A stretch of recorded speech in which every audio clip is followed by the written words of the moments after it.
사랑하는 형제자매 여러분, 너무 반갑습니다.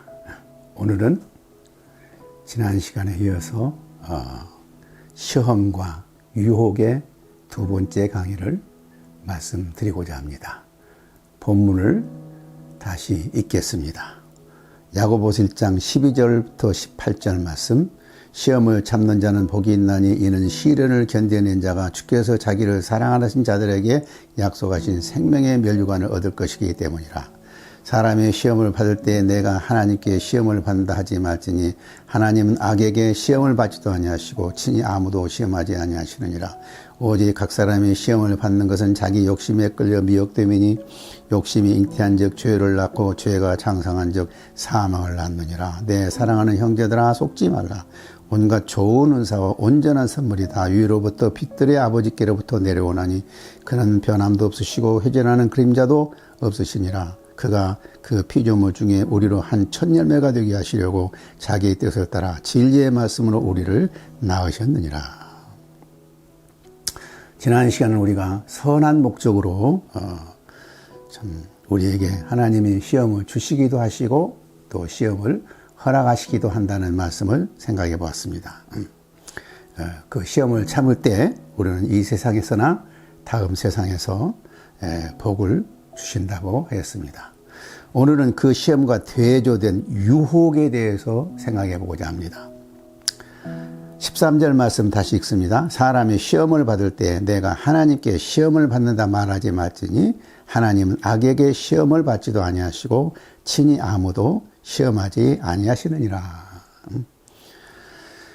여기서 말하는 시험은 앞에서 말하는 시험과 달리 유혹을 말합니다. 헬라어로 시험은 페이라스모스인데 헬라어에서는 구별을 하지 않고 씁니다. 우리말에서도 마찬가지입니다. 그러나 영어에서는 구별하죠. 그래서 본문 12절에서 시험과 본문 13절에서의 시험이 영어로 보면 달리 쓰여 있습니다. 이 구절에서 영어로 시험을 temptation이라고 쓰고 있습니다. 시험, 테스트는 하나님이 주시거나 허락하십니다. 그러므로 그 시험을 기쁨으로 받아들이고 시험을 통해서 생명의 면류관을 얻을 수 있습니다. 그러나 유혹은 하나님이 주신 것이 아닙니다. 우리의 욕심 때문에 주어진 것입니다. 그러므로 유혹은 거부해야 됩니다. 유혹을 받아들이면 우리는 사망에 이르게 됩니다. 하나님의 그림을 말한다면, 하나의 그림으로 말하면 욕망, 유혹, 욕심, 습관적인 죄, 사망으로 이어집니다. 그러나 시험, 시련, 믿음, 순종, 인내, 생명의 면류관, 이렇게 두 가지로 나누어집니다.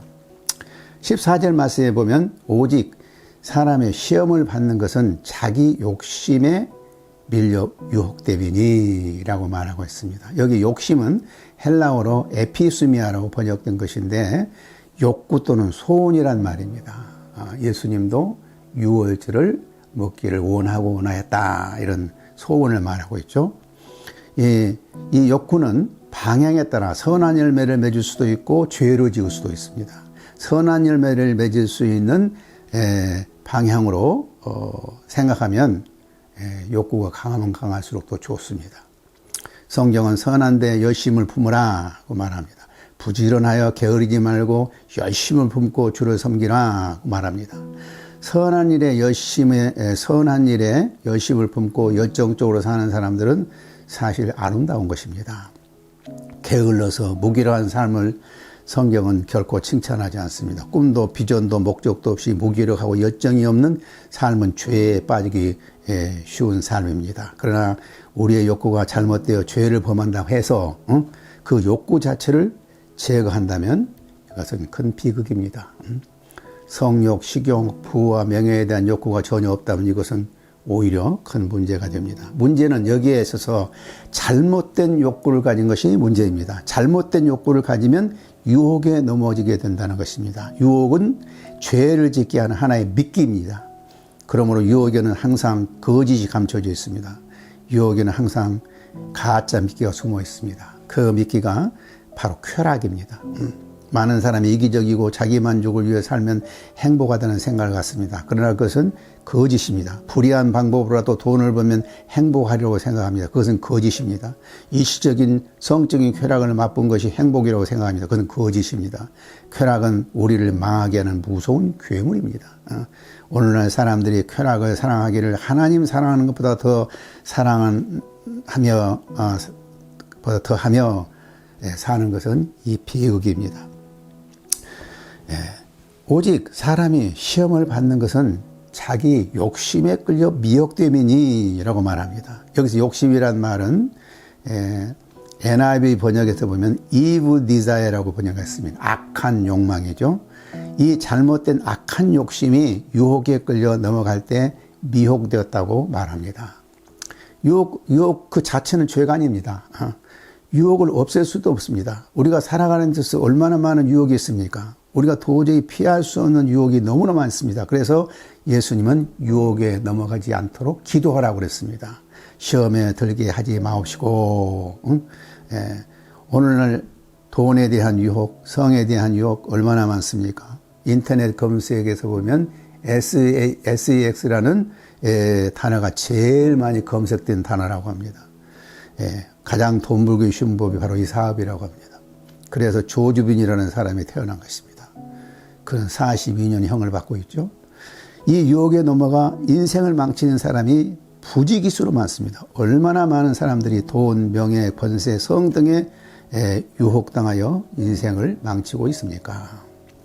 성경은 그 유혹을 받을 때 이기는 사람도 있고 지는 사람도 있습니다. 우리가 유혹에 이기기 위해서 성경의 대표적인 두 사람의 예를 생각해 보고자 합니다. 먼저 요셉 같은 사람은 외로운 청년의 시절에 부유한 마나님이 수차례 동침하기를 유혹했지만 그는 하나님을 생각함으로 담대히 뿌리쳤다고 그랬습니다. 창세기 39장 7절 9절에 보면 그 후에 그 주인의 아내가 요셉에게 눈짓하다가 동침하기를 정하니 요셉이 거절하며 자기 주인의 아내에게 이르되 내 주인이 집안의 모든 소유를 간섭하지 아니하고 다 내 손에 막 위탁하였으니 이 집에는 나보다 큰 이가 없으며 주인이 아무것도 내게 금하지 아니하였어도 금한 것은 당신뿐이니 당신은 그의 아내임이라. 그런즉 내가 어찌 이 큰 악을 행하여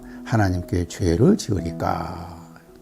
반면에 잠언에 나오는 어리석은 자는 아주 참 슬프게도 유혹에 넘어가고 맙니다. 잠언 7장 7절부터 27절에 보면 어리석은 자 중에 젊은이 가운데 한 지혜 없는 자를 보았노라. 내 침상에는 요와 애굽의 문이 있는 이불이 폈고 몰약과 침향과 계피를 뿌렸노라. 오라 우리가 아침까지 흡족하게 서로 사랑하며 사랑함으로 희락하자. 남편은 집을 떠나 먼 길을 갔는데 은주머니를 가졌은즉 보름날에나 집에 돌아오리라 하여 여러 가지 고운 말로 유혹하며 입술에 호리는 말로 꿰므로 젊은이가 곧 그를 따랐으니 소가 도수장으로 가는 것 같고 미련한 자가 벌을 받으려고 쇠사슬에 매이러 가는 것과 같도다. 얼마나 어리석은 자입니까? 15절에 보면 욕심이 잉태한 즉 죄를 낳고 죄가 장성한 즉 사망을 낳느니라. 그래서 특히 욕심이 잉태한다는 말을 썼습니다. 잉태한다는 건 씨가 뿌려졌거나 수정되는 것을 의미합니다. 이것은 유혹을 떨쳐버리지 않고 항상 마음에 간직하고 있는 것을 말합니다. 항상 유혹은 달콤합니다. 그래서 혀 밑에 그 달콤함을 감춰두고 싶어 한다고 욥은 이렇게 말했습니다. 그는 비록 악을 달게 여겨 혀 밑에 감추며 어린이가 달콤한 사탕을 계속 즐기기 위해 혀 밑에 둔다는 의미를 이렇게 표현한 것입니다. 유혹이 달콤하다고 해서 그것을 계속 품고 있으면 그것이 죄를 낳게 됩니다. 처음에 유혹은 마음에 부딪혀오는 생각뿐이다. 그러다가 더 진한 상상의 색으로 그 생각을 칠한다. 그런 후에야 우리는 그 유혹을 즐기고 그릇된 행보를 하며 기꺼이 동의하게 된다. 토마스 아켄포스의 그리스도를 본받아에서 나온 글입니다. 그래서 이런 말이 있습니다. 새가 머리 위로 날아가는 것은 어쩔 수 없지만 새가 머리에 머리에 앉아 둥지를 들게 하면 안 된다는 것입니다. 마찬가지로 유혹이 오는 것은 어쩔 수 없지만 그 유혹이 우리 마음에 자리를 잡아 우리 마음에 잉태하게만 안 됩니다. 더 나아가 계속 죄 짓는 습관이 되어 버리면 다시는 돌아올 수 없는 사망을 낳게 됩니다.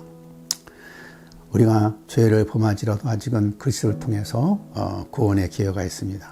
첫째 삶은 그리스도를 통한 구원이 가능하지만 계속 죄를 범게 되면 둘째 사망에 이르게 됩니다. 둘째 사망에 이르면 더 이상 소망이 없는 것입니다. 이것은 지옥입니다. 내가 유튜브 방송에 보니까 100만 명 이상의 그 조회수를 갖는 아주 유명한 목사님의 설교가 나오더라고요. 거기에 보니까 설교 제목이 나는 지옥에 떨어졌습니다. 그래서 내용을 알아봤더니 자기가 꿈에 지옥에 떨어졌는데 지옥이 너무 괴롭더래요. 그래서 예수의 피를 막 외쳤더니 지옥에 나오게 됐다고 그래요. 그런데 이건 틀린 말이에요. 왜냐하면 우리가 한번 지옥에 떨어지면 더 이상 나올 수가 없어요. 이것이 지옥이 가장 무서운 거예요. 한번 지옥에 떨어지면 어떤 소망이 없다는 것입니다. 사람들이 정욕에 빠져서 잠시 동안 쾌락을 누리고 살기를 좋아합니다. 그러나 육적인 쾌락 뒤에는 항상 슬픔이 웅크리고 있습니다. 세상의 외면적 행복 뒤에는 슬픔과 고통과 절망이 대기 중입니다. 죄는 마약과 같아서 벗어나고자 해도 벗어날 수가 없어요. 마약 중독자들은 아무리 마약을 끊고자 해도 도저히 마약 없이는 살 수가 없어요. 마찬가지로 우리가 죄를 범하게 되면 이제는 죄 없이는 살 수 없는 상태까지 이르게 돼요. 폭력의 노예가 되는 사람, 노름의 노예가 되는 사람, 게임 중독가 노예가 된 청소년들, 이런 대학가에 혼전 그 동거가 수없이 많이 이루어진다고 해요. 옛날 연예인교회 담임했던 목사님과 한번 점심을 먹는데 그런 얘기를 얘기해요. 이름만 대면 알 수 있는 아주 유명한 연예인이 정욕의 노예가 돼가지고 그야말로 여자만 보면 사람이 없으면 못된 짓을 다 하고 야만 돼요. 이 정욕의 노예가 얼마나 무서운가를 그런 말씀하셨습니다. 이처럼 죄의 마약에 빠져 헤어나지 못하고 사는 사람들이 세상을 비참하게 또 만들어 놓고 맙니다. 죄의 유혹은 사람을 가리지 않고 공격합니다. 아무리 점잖은 사람도, 아무리 교육을 많이 받고 사회적인 신분이 높다 하더라도 죄의 유혹을 당해낼 장사는 없습니다. 죄인들을 잡아 벌주는 사람들까지도 얼마나 추악한 죄를 범하고 삽니까? 대법원장도 죄를 범해 감옥에 가고 대통령들도 2명이나 감옥에 있지 않습니까? 얼마 전에 3명의 단체장들이 이런 죄의 유혹에 빠져가지고 참 개인은 물론 가정은 물론 그 당에까지 엄청난 피해를 주고 있지 않습니까?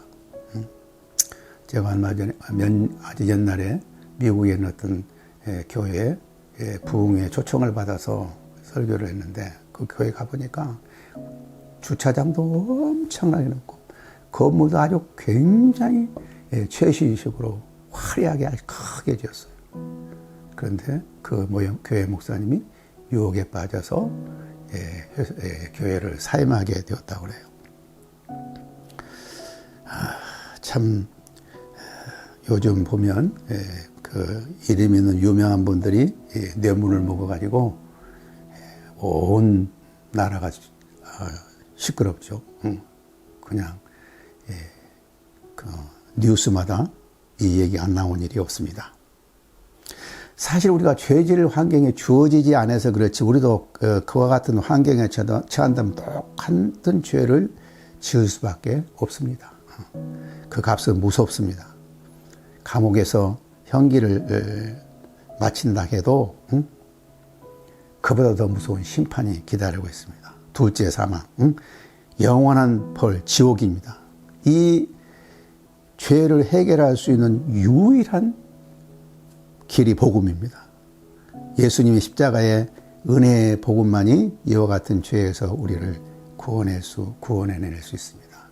영국이라는 나라가 극히 타락하여서 그냥 극장에만 가도 볼 수 없는 음란한 행위를 저지르고 있고 사회 곳곳에서 이 참 부패와 죄악이 극에 달했을 때 요한에슬레가 말씀 운동으로 그 나라를 건져냈다는 얘기가 있습니다. 참 이 시대는 외형적으로 깨끗한 것 같아도 소돔과 고모라와 같이 속이 한없이 부패했습니다. 정말로 말씀의 정화운동이 너무나 필요한 시대입니다. 그래서 우리는 이러한 시대에 어떻게 말씀이 이 시대를 구원할 것인가 하는 것에 대해서 다음 시간에 살펴보고자 합니다. 다음 시간은 매우 중요한 말씀입니다. 꼭 기대하시고 이 말씀을 통해서 여러분과 이 나라를 건져내는 데 힘쓰시길 바랍니다. 감사합니다.